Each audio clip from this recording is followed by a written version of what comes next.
Dans le quotidien L'équipe, Ludovic Giuly relatait avoir ressenti la peur des Toulousains au moment d'affronter son équipe. Mais les Corses d'Ajaccio, s'ils ont eu peur au moment de recevoir les tombeurs de la Corogne, n'en ont rien montré. 4 jours après la parade en Europe, le déplacement sur l'île de Beauté avait tout du traquenard. Les Monégasques, qui enchaînaient leur 7e match en 21 jours, ne sont pas tombés dedans. Malgré la pelouse difficile et la fatigue, Monaco vient à bout de l'ACA en fin de match grâce à Dado Percho. Evra reconnaît qu'un point aurait été une satisfaction, mais Didier Deschamps ne boude pas son plaisir. Dans ces conditions difficiles, il fallait faire preuve d'un état d'esprit sans faille. Et dimanche, mes joueurs ont su répondre présent. Ils deviennent de plus en plus compétiteurs. Je suis très fier d'eux. Avant la nouvelle trêve internationale, Monaco fait un écart. Les hommes de Deschamps comptent 3 points d'avance sur l'OL, 6 sur l'OM et 7 sur le PSG.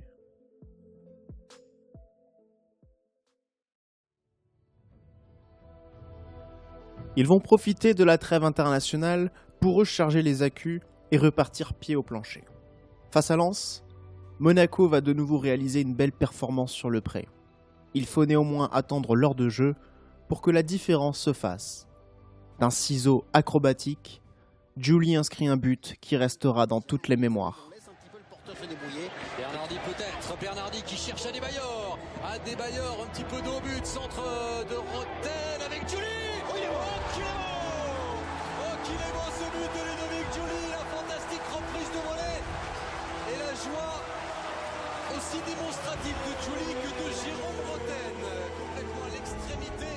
Monaco s'impose 2-0 et conserve jalousement son fauteuil de leader.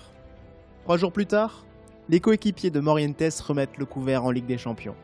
Cette fois, il s'agit de valider son ticket pour les 8e de finale.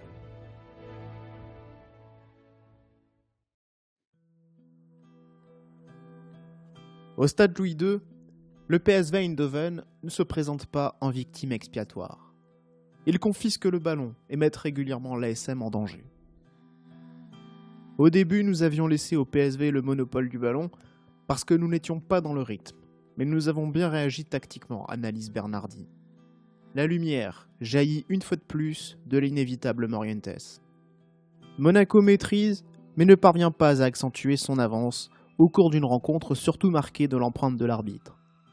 Monsieur Siric laisse s'exprimer l'agressivité des Hollandais de manière très libre en première période. Il sévit dès le début du second acte en expulsant Lucius de façon injuste. En fin de rencontre, Zikos reçoit un second avertissement, synonyme d'expulsion, pour avoir voulu saisir le ballon avec la main alors que Roten gisait au sol, touché par un coup. Derrière, le coup franc est repris victorieusement de la tête par Venegor Fesselink, alors que Roma n'est pas irréprochable sur le but. La fin de match devient pesante. Ils n'ont cessé de nous provoquer sur la fin pour essayer de nous faire disjoncter. Ils ont su pourrir la fin de match. Coup de coude, tirage de maillot, etc., déclare Giuly. Le capitaine azémiste se rend coupable d'une gifle sur Kezman pour venger JV. Jeu de main, jeu de vilain. Il va donc lui aussi abandonner ses partenaires prématurément. Le point du match nul qualifie l'ASM, mais la tension de la fin du match rend les joueurs bougons. Nous n'avons pas fait tout ce qu'il fallait sur ce match, déclare Percho.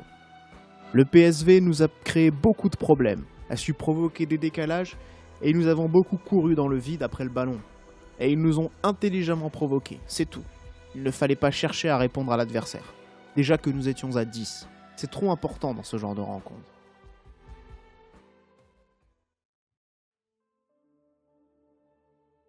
Quoi qu'il en soit, Monaco n'a pas le temps de savourer cette qualification puisque le championnat reprend ses droits. Et Deschamps de prévenir. Ce serait négliger le championnat que de parler de routine. Au contraire, c'est le plus important, notre priorité. La Ligue des Champions, c'est du bonus. Pour cette 15e journée de Ligue 1, c'est Nantes qui se présente sur la route de l'ASM. Privé de Roten et avec Giuly sur le banc, l'animation offensive de l'ASM pêche, mais la défense prend le relais. Pour Deschamps, il était indispensable d'ajouter de la densité et de la présence afin de gagner la bataille du milieu. Son trio Zikos, Bernardi, Cissé permet à l'ASM de ne pas trop subir, même si le ballon est davantage laissé aux Nantais.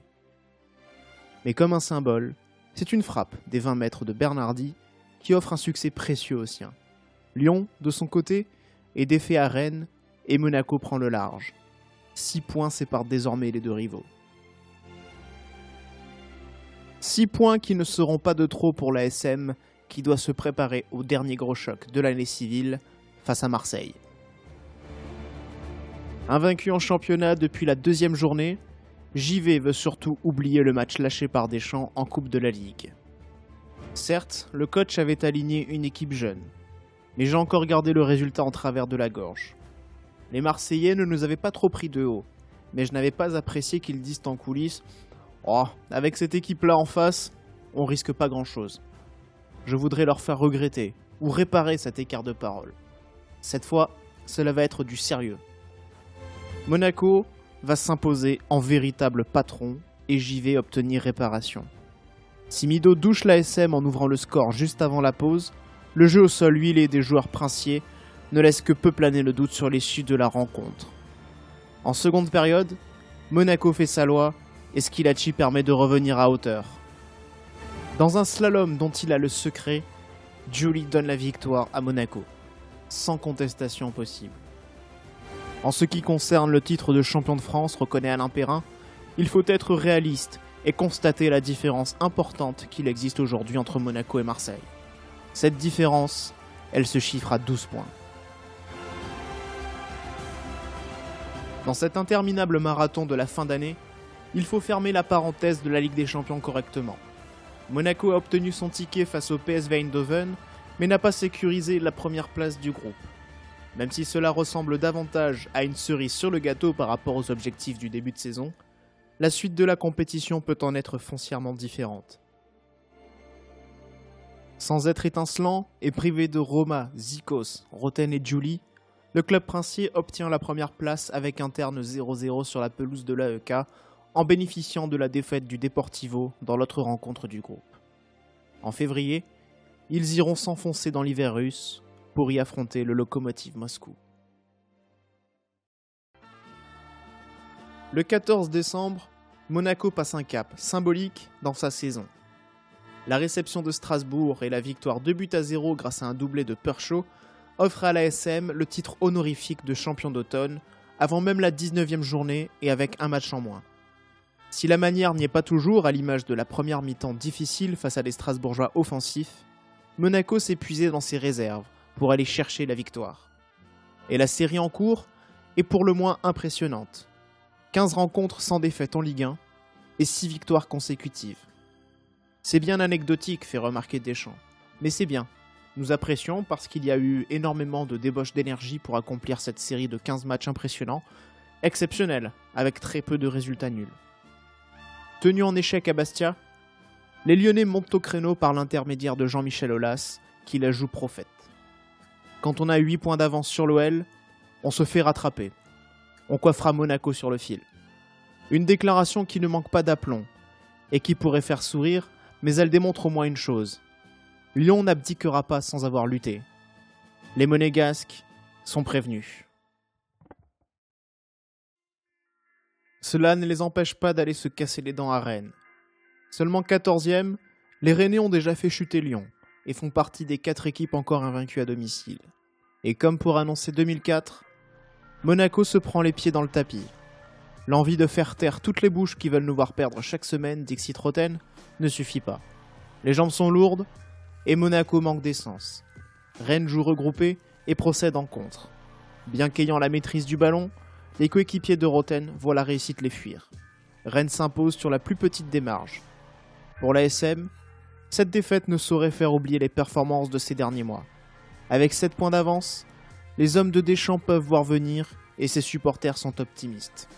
On se demande bien comment Monaco pourrait achever la saison sur une fausse note.